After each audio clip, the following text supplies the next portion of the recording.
gamit ang opisyal na record ng dalawa, istatistika at record ng mga laban. Itong si Carl James Martin ng Pilipinas, nagtataglay ng perpektong record na 28 wins, walang talo at tampok ang 21 knockouts. Taglay niya ang matikas na 75% na knockout ratio na nagpapakita ng bigat at pagsik ng kanyang mga kamao. Habang itong si Alan David Picasso ng Mexico ay may mas malawak na karanasan sa pro ranks, bitbit ang record na 32 wins, 1 loss, 1 draw at meron siyang 17 knockouts. Kilala siya sa pagiging madiskarte at matibay sa loob ng lona. Kaya naman, narito ang kanilang mga fighting styles. Ang atake ni Martin.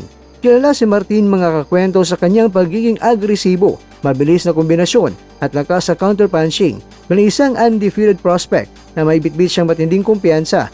Subalit ang pangunahing tanong ng mga kritiko ay kung kaya ba ng kanyang stamina makipagsabayan sa isang mandirigma na may world-class caliber sa malalim na round.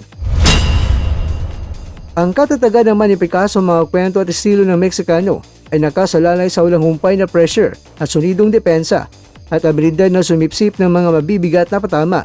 Ang karanasan niya laban kay Inoue ang magiging pinakamalaking sandata niya. Alam niya kung paano makaligtas at pumalag sa harap ng isang elite puncher. Kaya naman, narito ang susi sa tagumpay o keys to victory. Para kay Picasso, ang target ay dalhin si Martin sa tinatawag na deep waters.